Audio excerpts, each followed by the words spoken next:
కాళ్లలో నొప్పి, నరాల వాపు వంటి లక్షణాలతో బాధపడుతున్నారా? వెరికోస్ వెయిన్స్ లో అత్యాధునిక చికిత్స ఏవిస్ వాస్కులర్ సెంటర్.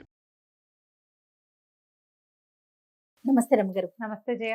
రమ్మగారు, మనకి ఆషాఢ మాసంలో వారాహి నవరాత్రులు వస్తాయి కదండి. ప్రతి సంవత్సరం లాస్ట్ ఇయర్ కూడా మాట్లాడుకున్నట్లున్నాము. ఇంకొకసారి మాట్లాడుకుందామండి. అసలు వారాహి నవరాత్రులు అంటే ఏంటి? ఏమైనా ప్రత్యేకంగా విధి విధానాలు ఏమైనా పాటించాలా? మామూలుగా మనకు 4 నవరాత్రులు చెప్తారు జయ. మనం రెగ్యులర్గా తరచుగా చేసుకునేవి అంటే మానకుండా భారతదేశం అంతా అన్ని ప్రాంతాల్లోనూ ఆచరించేవి 2 ముఖ్యమైన నవరాత్రులు. అవేమిటి? దేవి వసంత నవరాత్రులు, శరణ నవరాత్రులు. అదే శ్రీరామ నవరాత్రులు 9 అయితే దేవీ నవరాత్రులు ఇంకో 9. ఒకటేమో చైత్ర మాసంలో వస్తాయి. ఉగాది పండగ నుంచి శ్రీరామనవమి దాకా రాముల వారి పెళ్లి వేడుక, ఈ నవరాత్రులు జరుపుకుంటాం. అక్కడి నుంచి 2వ నవరాత్రులు ఏం చేస్తాము? దేవీ నవరాత్రులు శరత్కాలంలో, ఈ మన ఆశ్వేజ మాసంలో అమ్మవారి పేరుతోటి 9. గణేష్ నవరాత్రులు కొన్ని ప్రాంతాల్లో చేస్తారు, మనం కూడా చేసుకుంటాం. లేకపోయినా మనం గణపతికి ఒక్క పూజ చేయటం. గణేష్ నవరాత్రులు ఈ నవరాత్రుల్లో చెప్పరు, మన అవకాశాన్ని బట్టి చేస్తాం అది. అయితే ఈ 2 కాకుండా గుప్త నవరాత్రులుగా చెప్పబడే 2 ప్రత్యేక నవరాత్రులు ఉన్నాయి. ఒకటి వారాహి నవరాత్రులు, ఇప్పుడు ఆషాఢ మాసపు తొలి రోజు నుంచి నవమి దాకా. 4వది శ్యామలా నవరాత్రులు, అది మనకి మాఘమాసపు పాడ్యం నుంచి నవమి దాకా వచ్చేవి. ఈ వారాహి, శ్యామల మంత్రాధిష్టాన దేవతలుగా చెప్పబడతారు. అయితే ఈ వారాహి నవరాత్రులు అవి ఇటీవల కాలంలో వెలుగులోకి వచ్చింది.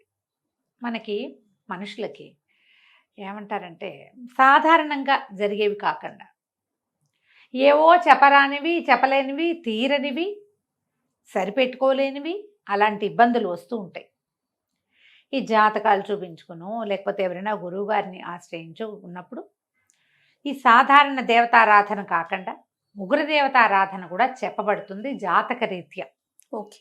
అట్లా రేర్గా అప్పుడప్పుడు ఇది చదువుకోండి అని చెప్పబడే విషయాల్లో దశమహావిద్యలు ప్రత్యేకమైనవి. అలాగే ఈ వారాహి, శ్యామల ఇవి మంత్రబోధ ఉండి చేసుకునే వాళ్ళు చెదురుమదురు అక్కడక్కడ కనపడతారు. నార్త్ ఇండియాలో కొంచెం ఎక్కువ కనిపిస్తుంది మనకంటే, ఎందుకంటే వాళ్ళు చండీ పారాయణము అవి చేస్తారు. ఓకే. దసరాల్లో అసలు చండీ పారాయణ అవి మనకు ఉండవు. మనం రోజువారీ అమ్మవారికి ఎంతసేపు అలంకారం చేసుకున్నామా, నైవేద్యం పెట్టామో, ప్రసాదం ఇవాళ రంగు ఏమిటి, వాళ్ళ ప్రసాదం ఏమిటి, వాళ్ళు ఏం పువ్వు సమర్పించాలి, ఇందులోనే ఉండి లలితా సహస్రాలు అవి చదువుకుంటాను తప్ప, లేకపోతే రోజువారీ దేవతకున్న అష్టోత్తరం చదువుకుని సాధారణ పూజ అందరం చేసుకుంటాం. దేవాలయాల్లో విశేషంగా జరిగినా కూడా చండీ పారాయణలు అవి మన ప్రాంతంలో చేయరు, నార్త్లో చేస్తారు. ఓకే. ఈ వారాహి, శ్యామల నవరాత్రులు కూడా మనకంటే కూడా బీహారు ఆ వైపు, కాశ్మీర్ వైపు అక్కడ జరుగుతాయట. మనకి తక్కువ. క్రమంగా అది వచ్చింది. ఇప్పుడు ఏంటంటే చిన్న చిన్న వాటికే తీవ్రమైన సమస్యలుగా పరిణమించేయటం, ఏం చేయాలో తెలీదు. రోజువారీ ఎన్ని పూజలు చేసినా సాటిస్ఫాక్షన్ లభించకపోవటం, లేదా సమస్య తీరకపోవటం. అలాంటప్పుడు ఇట్లా ఒక దేవతని ఆరాధించి బోధతోటే, ఇదేం సొంతంగా ఎవరు మొదలు పెట్టుకోరు, ఎవరైనా చెప్తారు గురువు. ఇప్పుడు మనం చెప్పాము, కొంతమంది స్టార్ట్ చేసుకుంటారు. ఇలా కాకుండా, ఇలా ర్యాండమ్గా కాకుండా ప్రత్యేకంగా మీకు ఈ లక్షణం ఉంది, ఈ సమస్య ఉంది, ఇలాంటిది చేస్తే మీ సమస్య తీరుతుంది అని చెప్పే జ్యోతిష్వేత్తలు చాలామంది పెద్దవారు ఉన్నారు. ఇటీవల కాలంలో అది పెరిగింది. అందుచేత విరివిగానే మనం శ్యామలా నవరాత్రుల్ని, వారాహి నవరాత్రుల్ని చూస్తున్నాం. ఓకే. యాక్చువల్గా ఆషాఢ మాసం మనకి అమ్మవారి ఆరాధన మన ప్రాంతాల్లో ఉన్నది. ఏం చేస్తాం, తెలంగాణ ప్రాంతంలో అమ్మవారికి బోనాలు సమర్పిస్తారు. ఇది అమ్మవారు పుట్టింటికి వచ్చే కాలంగా భావిస్తారు. ఈ లెక్కతోటి ఇక్కడ జరుపుతాం. దాని సంగతి మళ్ళీ చెప్తాం. ఇప్పుడు మనం వారాహి దగ్గరకు వద్దాం. ఈ వారాహి దేవత సప్తమాతృకలలో ఒకరు. నిరుడు కూడా ఇంచుమించు ఇదే మ్యాటరే చెప్పాం. అవునండి. అయితే ఈ సప్తమాతృకల మాతృక అంటే తల్లి. ఈవిడ ప్రత్యేకంగా మన ఆహారము, మన ఆవాసాన్ని చూస్తుంది వారాహి. మనకి వారాహి అనగానే ఆదివరాహమూర్తి తడుతున్నాడు కదా, ఆ శ్రీమన్నారాయణుడి దశావతారాల్లో ఒకటైనటువంటి ఆదివరాహమూర్తి, ఆయన యొక్క స్త్రీ రూపంగా చెప్తారు. ఒకటి. రెండోది, మనకి లలితా సహస్రనామంలో అమ్మవారికి మంత్రులుగా, అంటే ఆమె పరివార శక్తుల్లో ప్రధాన శక్తిగా వారాహిని చెప్తారు. మనం కాంచీపురం కనుక తరచుగా వెళ్ళేవాళ్ళు ఒకసారి వెళ్ళినా గమనించండి, కంచిలో కామాక్షి అమ్మవారికి కుడివైపుగా మనం ఇట్లా నిలబడితే ఇటువైపు కనపడతారు, వారాహి అమ్మ కనిపిస్తారు. వారాహి విగ్రహం ఉంది అక్కడ.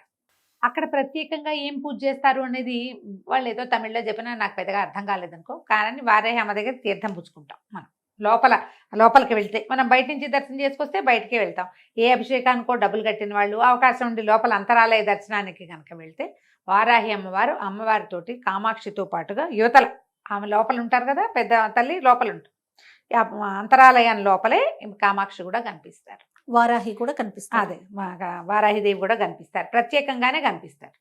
ఇప్పుడు ఈ వారాహి మనకి అన్నము ఆవాసము ఇస్తుంది. ఈ ఆదివరాహమూర్తి మనకేమి ఇచ్చాడు? ప్రపంచానికి భూమిని ఉద్ధరించాడు. మనం ఏదైనా ఇల్లు వాకిలి కొనుక్కోవాలంటే ఏం చేయాలంటే ఆదివరాహ స్వామిని కొలుస్తాం. వారాహిని కొలిసినా మనకు అది లభిస్తుంది. ఆహారము ఆవాసము, మనం ఇల్లు కావాలన్నా తిండి అంటే మనకి తరతరాలుకి సరిపడే అంత మనకి ఇది కావాలన్నా కూడా పంటలు, పాడి పంటలు వ్యవహారాల్లో ఆహారం అంటే పంటలే కదా. అవునవును. వీటికి సంబంధించి వారాహిని ఆరాధిస్తే మంచి అవకాశం లభిస్తుంది. ఆడపిల్లలు అత్తారిళ్లలో కుదురుకోలేకుండా ఉంటారు, వాళ్ళకి కూడా వారాహి పనిచేస్తుంది. ఈ అమ్మవారిని ప్రత్యేక ఆరాధన విషయాలు ఎలా ఉన్నా సరే ఇప్పుడు మనం అవన్నీ చేయలేం. సింపుల్ ఆరాధన చెప్తాను, నేను కూడా చేసేదే. ఈ ఆషాఢ శుద్ధ పాడ్యమి రోజున మీకు కుదిరితే ఏదైనా ఒక చిన్న ఫోటో పెట్టుకోండి.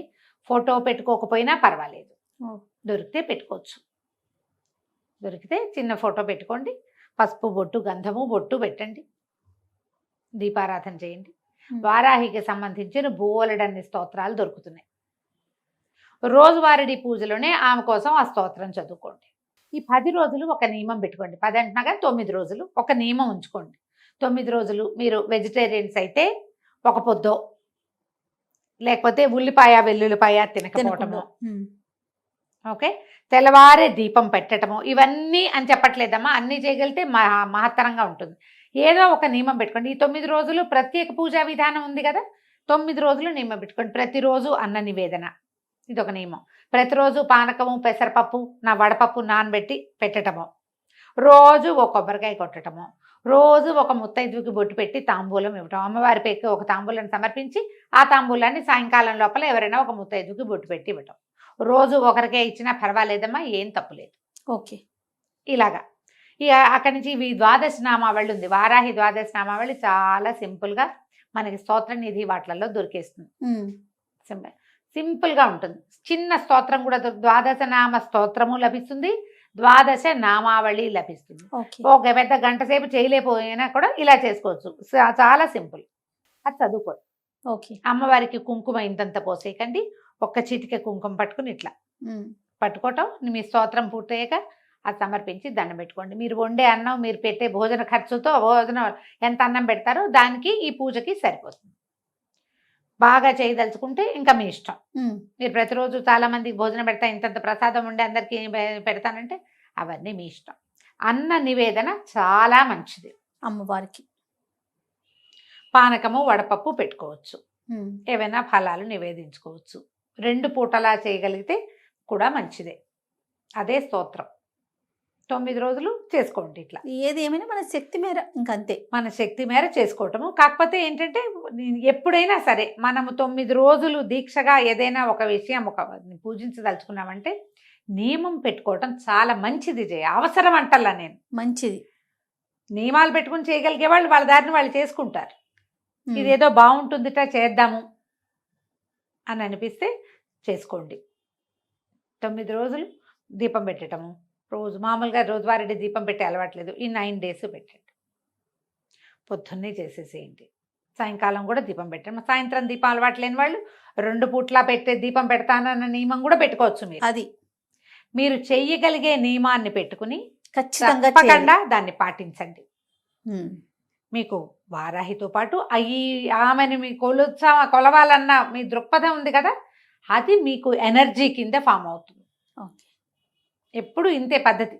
దేనికైనా మన దసరా నవరాత్రుల్లో కూడా అంతే పెద్దగా చేయగలుగుతాం, చేయలేము. దేవాలయ సందర్శనం కూడా చేయొచ్చు. మనకి సమీపంలో వారాహి దేవాలయాలు తక్కువే కనపడతాయి. అవునండి కదా.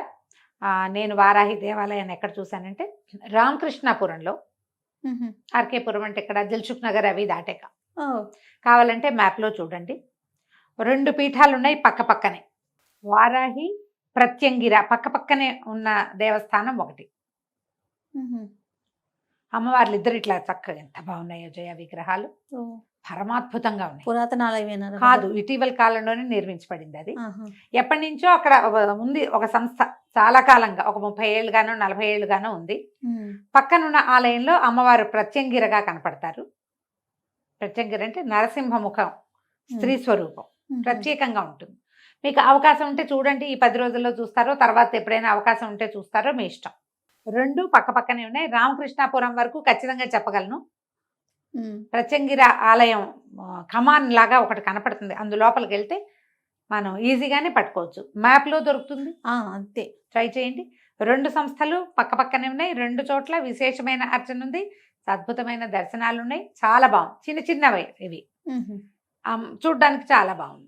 ఇంకా ఎక్కడైనా మీ ఇంటి చుట్టుపక్కల పురాతన ఆలయాల్లో ఎక్కడైనా వారాహి స్వరూపం అమ్మవారి దేవాలయాల్లో ఉంటే గనక, ఇంకొక వారాహి దేవాలయం ఎక్కడ చూశానంటే నేను, ఇది HMT ఆఫీసర్స్ కాలనీ సికింద్రాబాద్, అక్కడ కూడా ఒక మఠం వారి ఆధ్వర్యంలో సింహవారాహి అమ్మవారు ఇంతున్నారు.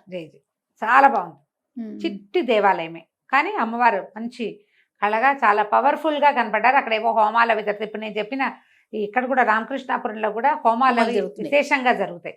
అవకాశం ఉంటే చూడండి, ఏం లేదు. మీరు చేయదలుచుకుంటే ఈ 9 రోజుల్లో ఏదో ఒక్క రోజైనా చేసుకోండి. పాజిటివ్ ఎనర్జీ, అంతకంటే ఏం లేదు. ఇంక మనకి మంచిది. జాతక దోషాలు ఏమైనా ఉంటే, పిల్లలకి పెళ్ళిళ్ళు కాకపోయినా, ఆడపిల్లలు అత్తవారిళ్లలో ఇబ్బంది పడుతున్నా, అబ్బాయిలు అత్తవారిళ్లలో ఇబ్బంది పడుతున్నా చేసుకోవచ్చు.